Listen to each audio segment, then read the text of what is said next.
ការឈ្លានពានប្រទេសជិតខាងរបស់សៀមធ្វើឲ្យតំបន់អាស៊ានគ្មានសន្តិសុខ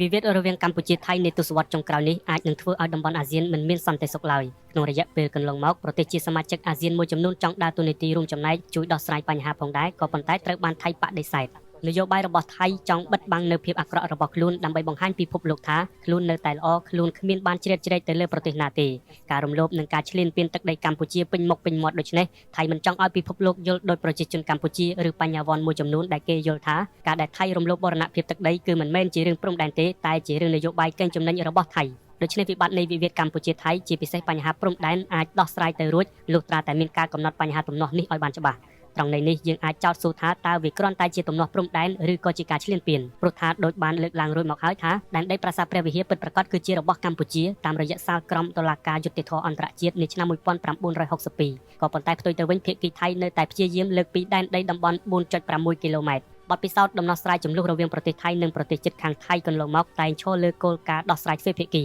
ដោយមិនមានប្រទេសទី3ឬអន្តរាគមន៍អន្តរជាតិណាលូកដៃឡើយជាឧទាហរណ៍ជាក់ស្ដែងក្នុងបញ្ហានេះប្រទេសថៃមានទំនាស់ព្រំដែនជាមួយប្រទេសឡាវនៅឆ្នាំ1984ថៃមានទំនាស់ព្រំដែនជាមួយប្រទេសម៉ាឡេស៊ីនៅឆ្នាំ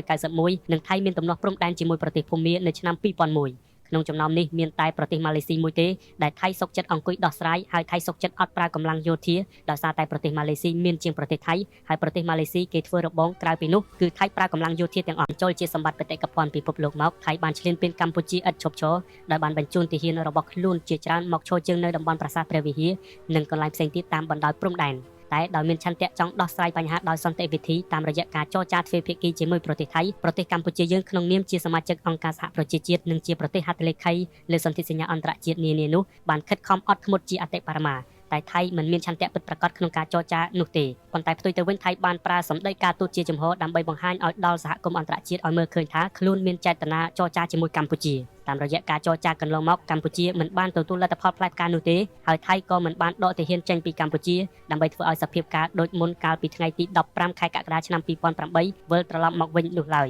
ក្នុងន័យនេះហើយយើងអាចវិភាគបានថាកម្ពុជាបានក្លាយជាចំណាប់ខ្មាំងផ្នែកនយោបាយផ្ទៃក្នុងរបស់ប្រទេសថៃចំពោះករណីចំនួនព្រំដែនជាមួយកម្ពុជាថៃតែងតែបានបង្ហាញពីអរិយាប័ត្រមិនគោរពនៅអ្វីដែលខ្លួនបានចរចាឬសម្រេចជាមួយកម្ពុជាដូច្នេះហើយទើបអ្នកវិភាគពីទំនាក់ទំនងកម្ពុជាថៃមួយចំនួនបានវេតម្លៃថាចំនួននយោបាយរវាងថៃជាមួយនឹងកម្ពុជាគឺជាចំណាប់ខ្មាំងនៃវិបត្តិនយោបាយផ្ទៃក្នុងនៅប្រទេសថៃប្រិយមិត្តខ្ញុំសូមជម្រាបថាគ្មានប្រទេសណាមួយនៅជុំវិញប្រទេសថៃដែលគេចផុតពីចំនួនព្រំដែនជាមួយប្រទេសចៅមួយនេះនោះឡើយពលគឺកម្ពុជាម៉ាឡេស៊ីភូមានិងឡាវគឺសុទ្ធតែត្រូវបានជាតិសាសន៍ស្រេកឃ្លានទឹកដីគេឯងមួយនេះរំលោភបំពានព្រំដែនដូចគ្នាตัวอย่างមានទំនាស់ព្រំដែនជាមួយប្រទេសឡាវឆ្នាំ1984ជាមួយប្រទេសម៉ាឡេស៊ីឆ្នាំ1991និងជាមួយប្រទេសភូមានៅឆ្នាំ2001ហើយប្រទេសកម្ពុជាយើងក្នុងសម័យបច្ចុប្បន្នចុងក្រោយនេះគឺចាប់ពីឆ្នាំ2008មកប៉ុន្តែនៅមុនពេលនោះក៏ធ្លាប់មានទំនាស់ដែរตัวយ៉ាងដូចជាឆ្នាំ1940